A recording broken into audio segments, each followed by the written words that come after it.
감사합니다. 1145년 김부식이 고려 인종의 명을 받아 편찬한 삼국사기는 삼국시대의 정사입니다. 총 50권으로 되어 있는데 그 중에 삼국시대에 가장 유명했던 인물 69명의 기록을 열전이라고 말을 합니다. 그 열전 중에 당시 대표적인 효자, 효녀 4명의 이야기가 들어있는데 그 중에 하나가 지은이라고 하는 효녀의 이야기입니다. 신라 50대 정강왕 때 한기부에 살던 지은이는 어릴 때 아버지를 여의었습니다.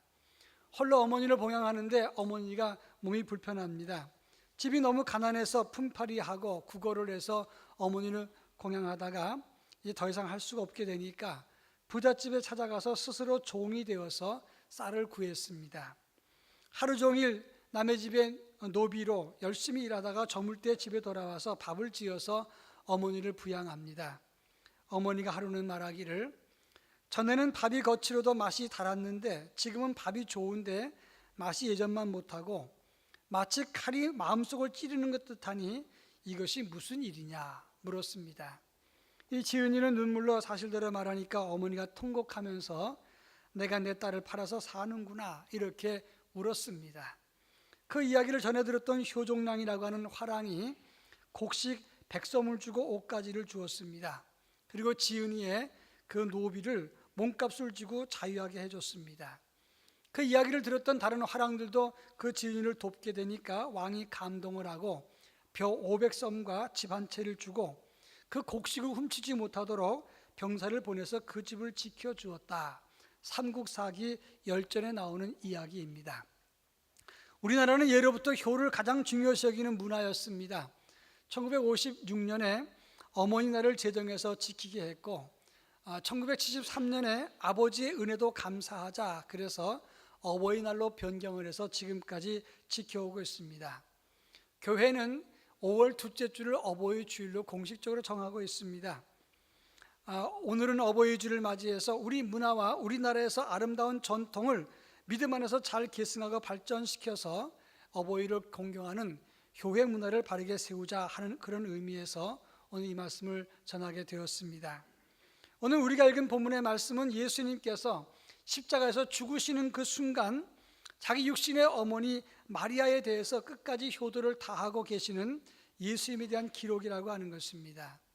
이 본문의 말씀은 어버이 주일날 많이 설교하는 본문이기도 합니다. 그러나 이 본문을 중심으로 예수님께서 어떤 효도를 보이셨으며 우리 성도들은 부모에게 어떤 정성을 다해야 되는가 이런 문제를 함께 살펴보고자 합니다.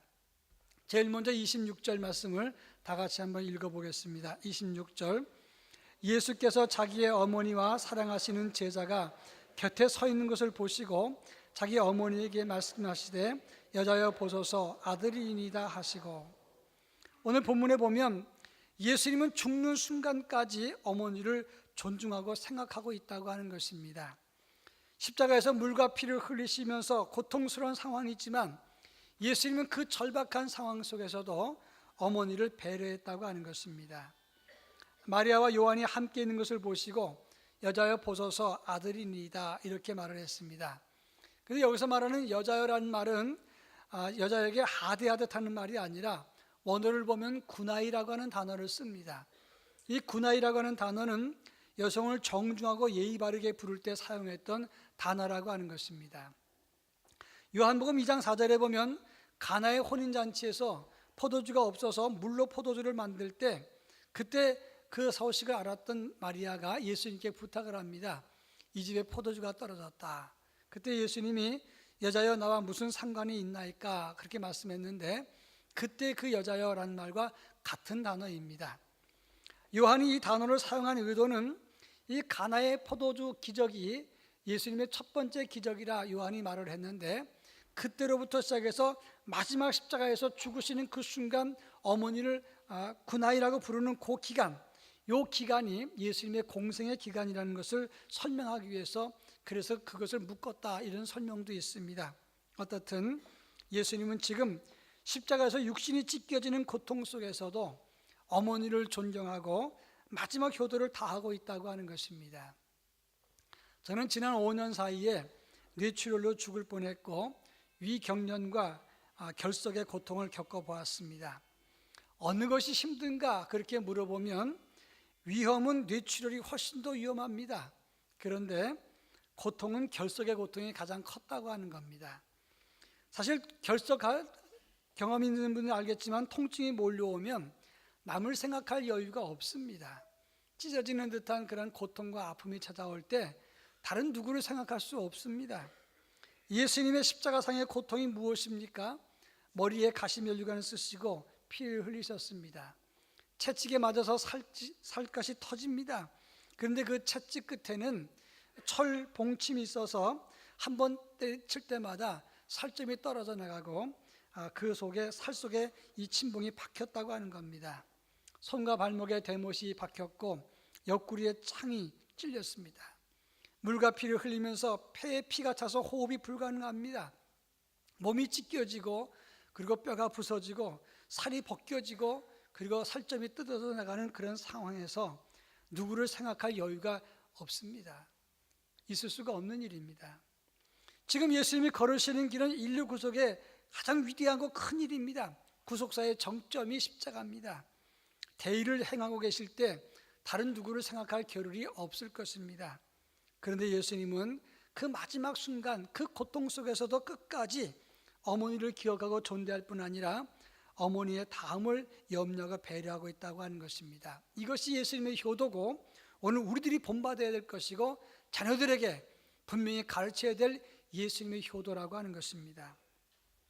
자녀들은 가끔씩 자기들이 힘들고 바쁘면 저 힘들어요, 바빠요 이렇게 말하고 부모를 생각하는 것을 패스해버릴 때가 참 많습니다. 사실 따지고 보면 대단한 일을 하는 것도 아닙니다. 그리고 힘들어도 별거 아닌데 조금 그런 어려운 일을 만나고 힘들면 나 지금 이런 상황이니까 날 내버려 두세요. 부모 생각할 여유가 없어요. 이렇게 생각하고 행동하는 경우가 너무 많다고 하는 것입니다. 요한일서 4장 20절에 보면 누구든지 하나님을 사랑하노라 하고 그 형제를 미워하면 이는 거짓말하는 자니 보는 바 그 형제를 사랑하지 아니하는 자는 보지 못하는 바 하나님을 사랑할 수 없느니라고 말씀하고 있습니다.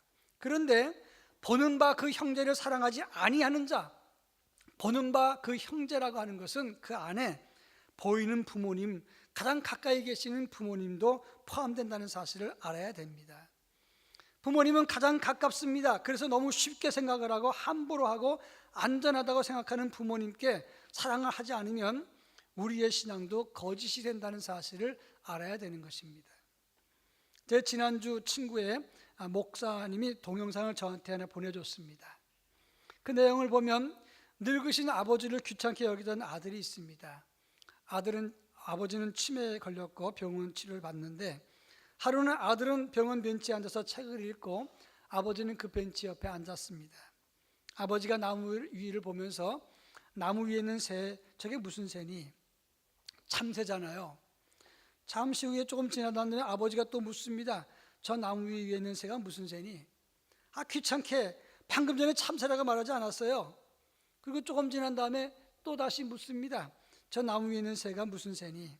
아들이 화를 내면서 도대체 몇 번을 말해야 알아듣겠어요? 저건 참새예요, 참새! 이렇게 이야기를 했습니다. 아버지는 깜짝 놀랐습니다. 그 후에 조금 지난 다음에 아버지가 세상을 떠났습니다. 아들이 아버지의 유품을 정리하는데 낡은 박스 안에 아버지의 일기장이 있는데 우연히 턱 펼쳤는데 거기 이렇게 써 있었습니다. 나는 오늘 3살 난 아들과 공원에서 참새를 보았다. 아들이 묻는다. 저건 무슨 새예요? 그건 참새란다. 아들은 키득거렸다.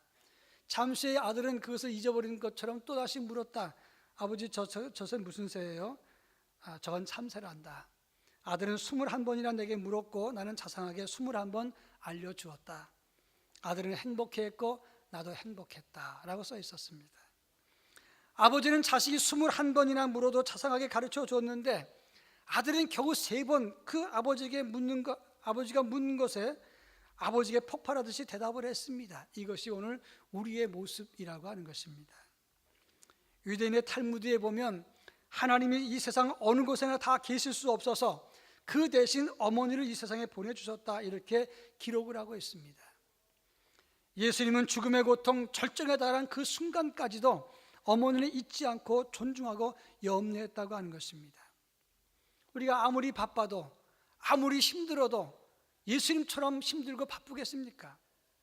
우리는 어떤 절박한 상황 속에서라도 부모를 존대하고 사랑하는 삶을 가져야 한다고 하는 것입니다. 사무엘에서 18장 33절에 보면 다윗은 자기를 반역하고 죽이려고 했던 자기 아들 압살롬, 그 압살롬이 요압 장군에 의해서 죽임을 당하자 통곡하면서 부르짖습니다. 왕의 마음이 심히 아파 문 위층에 올라가서 우니라. 그가 올라갈 때 말하기를 내 아들 압살롬아, 내 아들 압살롬아, 차라리 내가 너를 대신하여 죽었다면 압살롬 내 아들아 하였더라. 성경에 그렇게 기록되어 있습니다. 자식은 아버지를 죽이려고 했어도 아버지는 자식이 죽었다는 소식을 듣고 눈물 흘리면서 통곡하면서 내 아들 압살롬아 불렀던 것이 바로 아버지의 마음이라고 하는 것입니다. 지금 눈에 보이는 부모님이 진짜 우리의 부모 모습이 아닙니다. 과거에 내게 베풀었던, 그리고 나한테 어떻게 대했던 그 아버님, 어머님을 생각하고 존중하고 사랑하고 안타까운 마음으로 부모를 대해야 된다고 하는 것입니다. 이것이 예수님께서 보여주신 신앙의 모습이고 부모 공경의 모습이라고 하는 사실을 잊어서는 안 되는 겁니다. 그런가 하면 두 번째 27절 말씀을 다 같이 한번 읽어보겠습니다. 27절. 또 그 제자에게 이르시되 보라 내 어머니라 하신대 그때부터 그 제자가 자기 집에 모시니라. 오늘 본문에 보면 예수님이 십자가에서 죽으시면서 마리아, 그 어머니, 육신의 어머니 마리아의 필요를 채워주려고 애를 씁니다. 제자에게 말하기를 내 어머니라 이렇게 말씀했는데, 여기서 어머니라고 하는 단어는 메테르라고 하는 단어로 친모자 관계를 의미하는 단어입니다. 이게 무슨 말이냐면, 요한아, 내가 죽으면 이제 어머니를 누가 모시겠니? 이 어머니를 내 친어머니로 여기고 돌봐달라, 이런 의미가 담겨있는 말인 것입니다. 요한은 그때부터 마리아를 자기 집에 모시니라 그랬는데, 기록에 의하면 두 가지 설이 있습니다. 마리아는 요한과 함께 지내다가 예수님 죽으시고 11년 동안을 예루살렘에 살다가 숨을 거두었다, 이런 설이 있고, 또 한 가지는 요한과 함께 에베소에 가셔서 그곳에서 세상을 떠났는데, 지금도 성지순례 가보신 분들이 있지만 에베소에 요한이 마리아를 모셨던 집이 그대로 있다고 합니다. 어떻든 예수님은 십자가상에서 죽으시면서 지금 제사장 아시지요? 어머니 잘 계십시오, 평안하세요, 이렇게 말한 게 아니라 나 죽은 다음 어머니가 어떻게 되겠는가? 요한에게 어머니를 부탁하면서 실제적인 문제를 해결했다고 하는 것입니다. 효도는 말로 하는 게 아닙니다. 부모의 필요를 채워드리는 것입니다. 마태복음 7장 9절로 11절에 보면 너희 중에 누가 아들이 떡을 달라 하면 돌을 주며 생선을 달라 하면 뱀을 줄 사람이 있겠느냐? 너희가 악한 자라도 자식에게 좋은 것을 줄 줄 알거든 하물며 하늘에 계신 너희 아버지께서 구하는 자에게 좋은 것을 주시지 않겠느냐 말씀하고 있습니다. 부모는 자식이 떡을 달라면 돌을 주지 않습니다. 아무리 악한 사람이라도 생선을 달라고 하는데 뱀을 줄 아버지는 없습니다. 부모는 자식을 위해서 모든 것을 다 채워줍니다. 그것이 부모의 존재입니다. 그러면 자녀들도 부모의 실제 필요를 채워줄 수 있어야 마땅한 것이다, 그런 말씀입니다. 최근 통계에 의하면 우리나라 1인 가구 중에 65세 노인이 2015년에 120만 3천 명, 3천 가구, 2065년에는 381만 5천 가구가 된다고 합니다. 이제는 할아버지, 할머니 두 분만 사시는 두 부부, 노부부의 경우는 2015년에 121만 5천 가구, 2065년에는 403만 9천 가구가 된다고 합니다. 뭘 뜻하는 것이냐면 가면 갈수록 독거노인과 노부부 가정이 많다는 것을 말하는 것이고, 앞으로 홀로 된 노인들이 많아진다는 것을 말하는 것입니다. 혼자 계시면 물질적인 필요를 채워드려야 됩니다. 여기서 필요를 채운다는 말은 어버이날 한번 전화하고 10만 원 용돈 드리는 것으로 끝나는 게 아니에요. 요즘은 또 어린이날 데리고 와요. 어린이날 데리고 와서 그리고 어머니한테 용돈 드리고 그리고 애들 건 또 받아가요. 그러니까 주고받고 남는 게 없습니다. 앞으로는 어린이날 따로 어버이날 따로 오세요. 그게 마땅한 겁니다. 그게 부모를 공경하는 자세지요. 집이나 물질의 여유는 물론 마음이 외롭지 않게, 힘들거나 병들지 않게 돌봐드려야 된다고 하는 겁니다. 제가 신방할 때 자녀들이 부모에게 대하는 말의 억양과 소리를 들으면 부모를 무시하고 천대하는가 아니면 공경하고 사랑하는가를 알 수가 있어요. 어머니가 귀가 먹어서 그래서 큰 소리를 말하는 겁니다. 어머니 그렇게 하지 마세요. 자식들은 그렇게 말합니다마는 실상 그 목소리와 마음 속에서 무시와 천대가 깔려 있는 것을 느낄 때가 많습니다. 그런데 저도 알겠는데 하나님이 모르시겠습니까? 이게 무서운 것인 줄 알아야 됩니다. 한영선 목사님이 늙은이는 서럽다네라고 하는 시를 썼습니다. 늙으면 섭다네 눈 어두워 그렇지 돋보기 안경 쓰고 확대경 손에 드나 그래도 안 보여 두 번 세 번 살핀다네 늙으면 섭다네 귀 먹어 그렇지 남의 소리 반타작 묻기 못해서 지나가고 재빠른 전화 소리는 정말 듣기 힘든다네 늙으면 섭다네 무시당해 그렇지 수에도 치지 않는 젊은이들의 풍조로다 무언가 저들끼리만 쑥덕쑥덕 하느나 늙으면 섭다네 짝이 들으니 그렇지 100년 해로 약속 어겨 어느 한쪽 먼저 가니 남은 쪽 외로움이야 일로 무엇하리요 늙으면 섭다네 병들어 그렇지 내 몸은 내 몸이나 내 맘대로 못하니 옆에서 돌보지 않으니 꼼짝 못해 답답하지 이렇게 시를 썼습니다.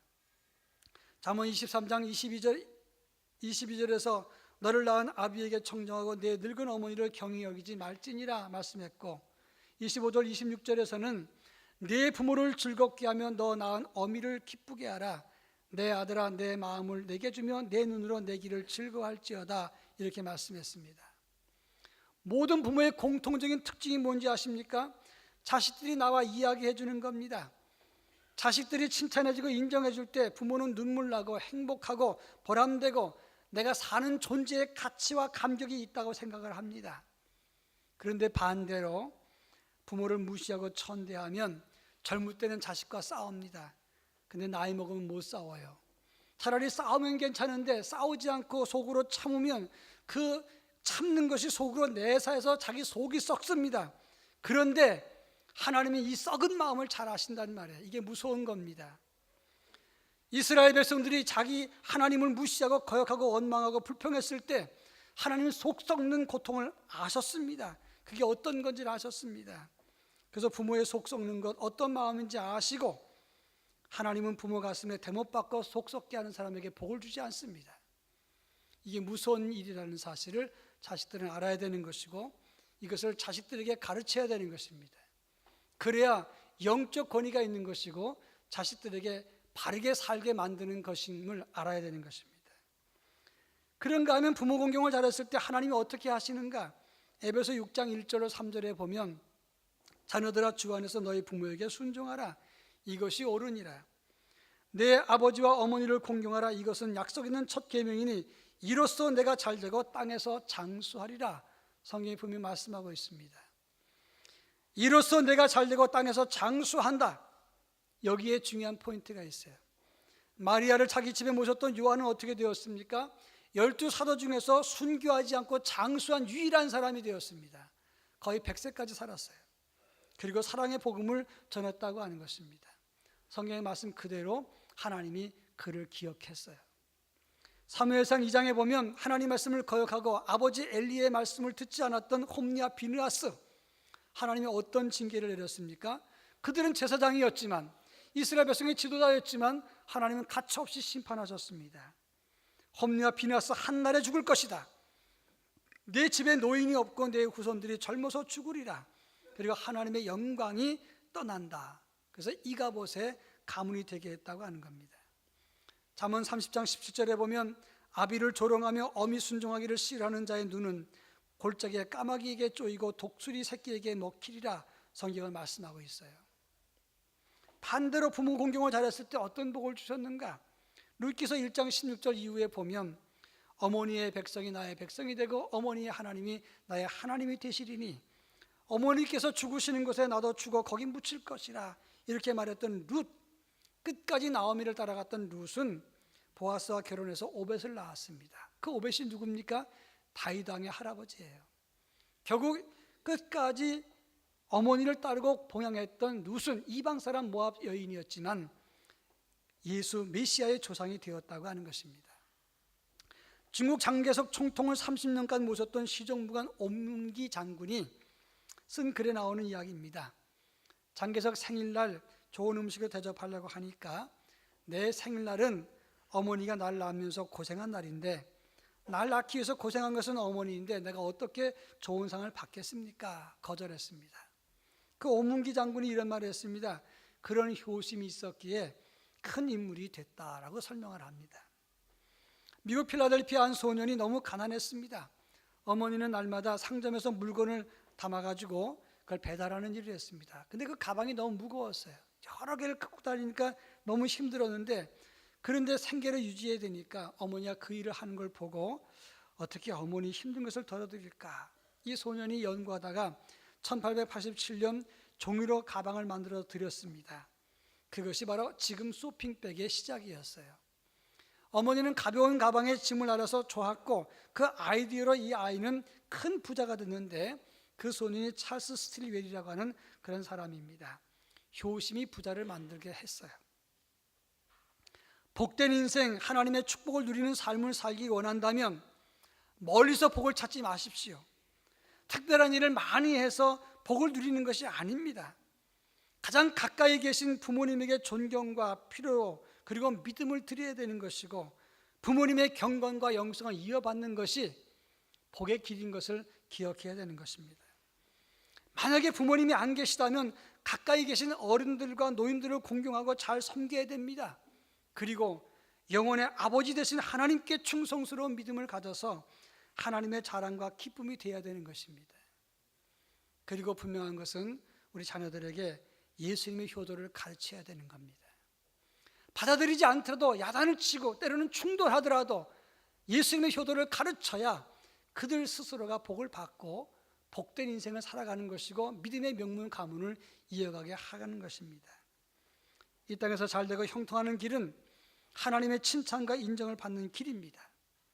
바라기는 예수님의 부모 효도를 다했던 그 효도를 가르치고 배우고 우리도 실천해서 하나님이 기뻐하시는 가정과 믿음의 거룩한 영성을 이어가는 믿음의 명문 가문이 될 수 있기를 주의 이름으로 축원합니다. 기도하겠습니다. 사랑 많으신 하나님 아버지, 어버이 주일을 맞이해서 나이 들어가시는 부모님과 어르신들을 볼 때 마음이 아픕니다. 좀 더 잘해드리지 못해서 마음이 아픕니다. 마음으로 끝나지 아니하고 진정 가장 가까이 계신 부모님과 어르신들을 공개하며 이제 시간이 얼마 남지 않았음을 기억하고 예수님의 효도를 실천할 수 있게 도와주옵소서. 그래서 하늘의 복을 받게 하시고 다음 세대에게 이 귀한 효도를 가르쳐서 거룩한 믿음의 영성이 이어져 갈 수 있도록 은총을 더하여 주시옵소서. 예수님의 이름으로 간절히 기도합니다. 아멘.